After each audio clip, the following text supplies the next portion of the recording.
గుర్తుపట్టారా నన్ను ఎవరైనా? ఇక్కడ నేను యాక్చువల్లీ ఇక్కడ ఒక 5 months డీల్ చేశాను అనమాట. నా బీఫార్మసీ కంప్లీట్ అయిన తర్వాత ఫిజిక్స్కి. నేను 10th వరకు కేఆర్ఆర్ స్కూల్లోనే చదివాను. ఇక్కడ పాస్ అవుట్ స్టూడెంట్.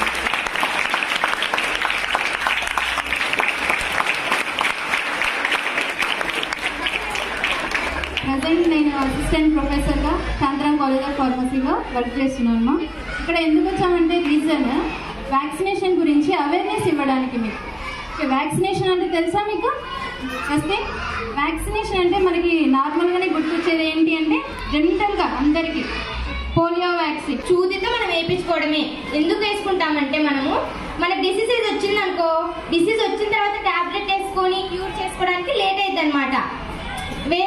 ఇప్పుడు మన డిసీజ్ వచ్చిందని ఎట్లా తెలుస్తుంది? మన బాడీలో చేంజెస్ వస్తాయి కదా, ఏదో ఒకటి బాడీ పెయిన్స్, నొప్పులో, జలుబో ఏదో ఒకటి వస్తుంది కదా, అప్పుడు మనకి డిసీజ్ వచ్చిందని తెలుస్తుంది. మనం బాధపడి టాబ్లెట్స్ వేసుకోవడం కంటే మనం ముందే వ్యాక్సిన్ వేయించుకున్నాం అనుకో, మనకి డిసీజ్ రాకముందుకి మన బాడీలో ఇమ్యూన్ ప్రొడ్యూస్ అవుతుంది అన్నమాట, ఇమ్యూన్ రెస్పాన్స్. అందరిగా మనం పెంచుకునే డాగ్స్ అయినా కాకపోయినా మన స్ట్రీట్లో అంటూ కొన్ని డాగ్స్ ఉంటాయి, వాటిని పర్టికులర్గా మనం వ్యాక్సినేట్ అయితే చేయించాం. సో నేను చెప్పబోయే డిసీజ్ ఏంటంటే రేబీస్ అనమాట. ఇది మనుషులకు వచ్చే ఛాన్సెస్ తక్కువే, కానీ వన్స్ వచ్చిందంటే మనిషి చనిపోయే ఛాన్సెస్ ఎక్కువ అన్నమాట.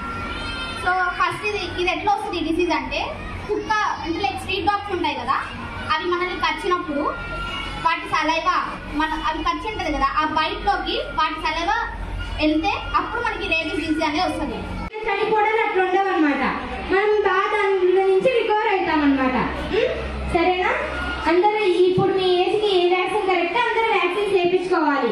అయ్యో నొప్పి తీస్తుంది నేను వేయించుకోవాలంటే జస్ట్ 5 minutes అట్లా వేస్తారు తీస్తారు, అంతే కదా. ఇప్పుడు అందరూ మీరు చాలా మంది సూదీస్ వేయించుకుంటారా, ఇంజక్షన్స్ వేయించుకుంటారా? అందరూ అక్కడ వేయించుకునే చెప్తున్నారు కొంతమంది, వేయించుకోవాలి. మీరు అందరూ చిన్నప్పుడు అందరూ వ్యాక్సిన్ వేసింటారు. ఎవరేస్తారు మీకు? మీ ఊర్లో అంగన్వాడీ ఆశా కార్యకర్తలు ఉంటారు, వాళ్ళ దగ్గర మీద ఒక బుక్ ఉంటుంది. ఓకే, దాంట్లో మీకు ఏ ఏజ్ నుంచి ఏ ఏజ్ వరకు వ్యాక్సిన్ వేసినారో అవన్నీ రికార్డ్ అయి ఉంటాయి. ఓకే, మీరు ఒకవేళ ఆ బుక్లో చూసి మీకు ఏదైనా వ్యాక్సినేషన్ ఇంకా మిస్ అయిందనుకో వెళ్ళి వ్యాక్సిన్స్ వేయించుకోండి.